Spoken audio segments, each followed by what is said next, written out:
And welcome to another edition of Ducks No Sports. This week is my second installment. My NBA preview this week, a preview continuing with the Eastern Conference. This time I move on to the Central Division. Should be interesting with a lot of good teams interesting, a lot of upcoming teams in this division. And the team on top, maybe won't be as good as it's been in the past. But we will start with the team on the top, the Chicago Bulls, who of course last year took a blow in the playoffs, losing Derrick Rose, and probably will be without Derrick Rose till at least we're hearing possibly April. My question with that, can they survive without Derrick Rose? I don't know about that because he was often unhealthy all year.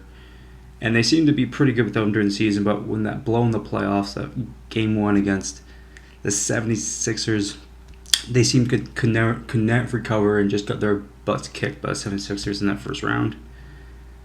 And this team is a very good team. I mean, they are stacked. They are loaded. They are a championship contending kind of team. But the question I've raised the last 2 years with this team is, can they score enough to win? And the answer is no. You know, in this league, you need to score. I mean, to go with the top teams of the league, like the Lakers and the Heat and the Thunder, you gotta sometimes go score for score with them. And the Bulls just the last couple of years have not been that team. Have not been that team to lock to be that great scoring team. Defensively, they were one of the best in the league, no doubt. I mean, they are sure that lockdown team that can beat you anyway out there on the defensive side. But again, it comes down to can they score, and I just don't think they have enough in their arsenal to get enough points to win this league. And I think without Derrick Rose, this could get ugly here, and then possibly I still think they're a playoff team though. But will they going to be high seed without Derrick Rose? I don't think so. And I think Chicago Bulls without Derrick Rose is in for a long year and possibly miss the playoffs. I doubt it. But like I said, without Derrick Rose, this team is in trouble. All right, moving on. The Indiana Pacers. Of course, last year, great first round, and then against the Magic, and then second round, almost knocked off the eventual NBA champions Miami Heat. Really pushed Miami to the level. In my opinion, that was Miami's toughest competition in the playoffs. Ended up being were the Pacers. I mean, this is a young exciting team that I've loved for the last couple of years. I really think they are a championship type team. I really think they have a real chance with the Bulls going down a bit this year. I really think they have a chance to win the Central, and they have a real chance at winning the East this year and really challenging maybe Miami. You know, had a good offseason, bringing in some more, defensive guys. It's clearly what the Pacers' plan is. They're building up their team to beat the Miami Heat. And I really like this team. The last couple of years, I really like a lot of these players on this team, like Granger and others, and I just really like this team going forward. I really believe this team may have the tools in their arsenal to beat a Miami Heat team and possibly go to NBA Finals. That's how good they are. Every year they seem to get a little and a little and a little better, and maybe this year it's finally they go to the next level and become contenders Eastern Conference. And with the good coach they have there in Indiana, I believe the sky is the limit for the Pacers, and I believe the Pacers are in for a big year, 2012, 2013. And our next team, the Milwaukee Bucks. Of course, Milwaukee, they made a controversial move maybe midway through the season, trading Andrew Bogut to the Warriors for Ellis. Very interesting move because both teams got what they wanted. The Warriors now more of a defensive kind of team, and then the Bucks coming more of a wide open scoring kind of team. And it happened mid-season, and a deal like this has happened during off-season, so teams can adjust to each other, so players can adjust to other players. A training camp will be good for the Bucks this year because now Ellis can adapt to players around him, which he couldn't just do in the fly last year. And I'm a big fan of Ellis. I really think he's a great player. Is he a two-way player? No. But is he a great scorer? You better believe it.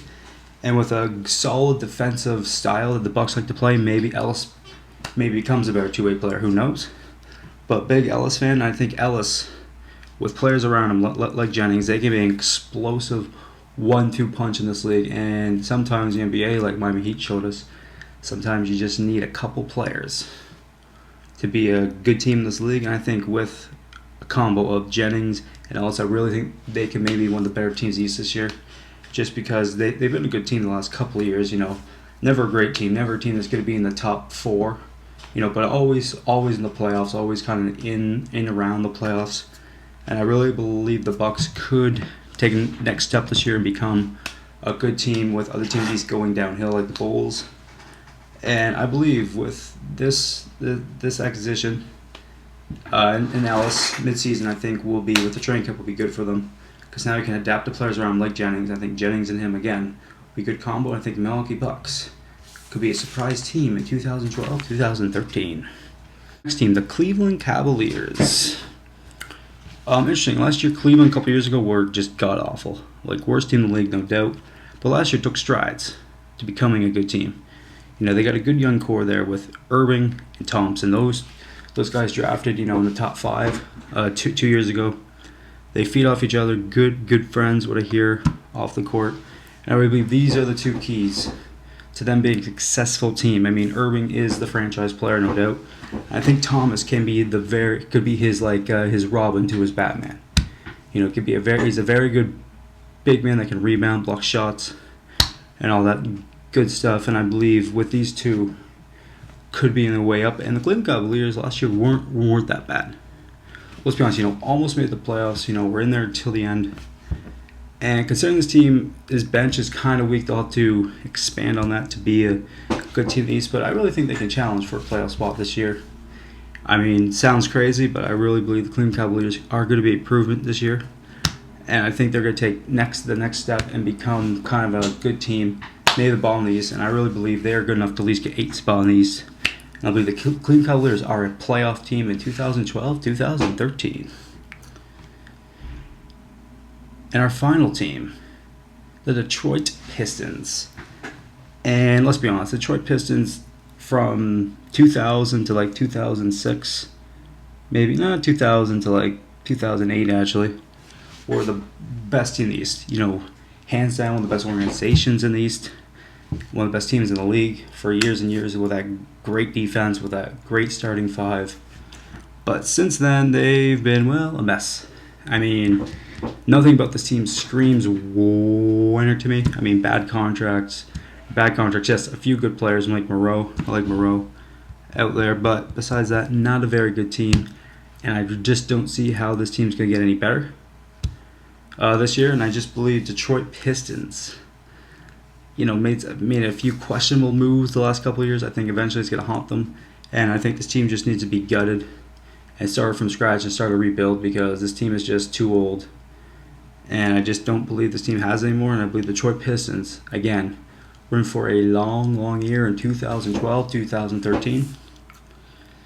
But when it all comes down to potential this year, a lot of good teams. Teams like the Pacers coming up, teams like the Bucks coming up, even Cleveland coming up, and a team like the Bulls going down. But who wins the Central?